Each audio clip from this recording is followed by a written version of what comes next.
Pandian store serial next promo என்ன மாதிரியான twist ஆக்க போகுதுன்னு பார்க்கலாம். ரொம்பவே சந்தோஷமா டிரைவ் பண்ணிட்டு இருக்காங்க. கதிர் ராஜு கிட்ட நீ தூங்குறதா இருந்தா தூங்குன்னு சொல்றாங்க. இல்ல எனக்கு தூக்கம் எல்லாம் வரல, நிஜமா உனக்கு தூக்கம் வரலையா? ஆமா நிஜமா தூக்கம் வரலன்னு சொல்லிட்டு ரெண்டு பேரும் ஒருத்தர் மாத்தி ஒருத்தர் பேசிக்கிட்டு இருக்காங்க. அப்ப நம்ம கதிர் ரொம்பவே தூக்கம் வந்துடுது. இருந்தாலும் அதை ஹேண்டில் பண்ணிட்டு கதிர் டிரைவ் பண்ணிட்டு இருக்காங்க. இது ஒவ்வொரு விஷயமும் ராஜு பார்த்துட்டே இருக்காங்க.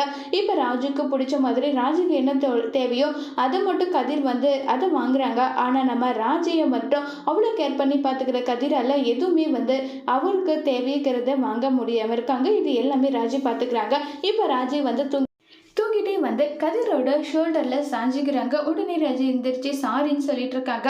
சரி சரி நீ தூங்கு, பிரச்சனை இல்லைன்றாங்க. இல்லை இருக்கட்டும் பரவாயில்ல, நீ தூக்கம் வரதா உனக்கு? இல்லை இல்லைன்னு சொல்லிட்டு இருக்காங்க.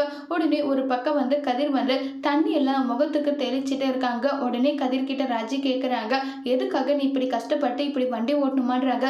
இதெல்லாம் கொஞ்ச நாளைக்கு தான், அதுக்கப்புறம் நான் நல்லபடியாக படித்து முடிச்சுட்டேன்னா நான் ஒரு நல்ல வேலைக்கு போயிடுவேன், அதனால கஷ்டம் இருக்காது, பிரச்சனை இருக்காதுன்னு சொல்லிட்டு கதிர் சொல்றாங்க. இதை கேட்டு ராஜி ஃபீல் ஆகுறாங்க.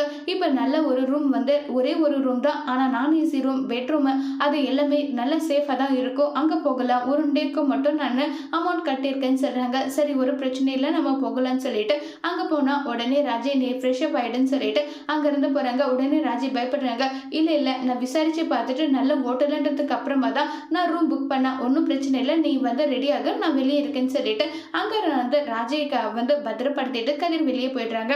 இன்னொரு பக்கம் சக்திவேல் குமார் ரெண்டு பேருமே அங்க நின்றுட்டு இருக்காங்க.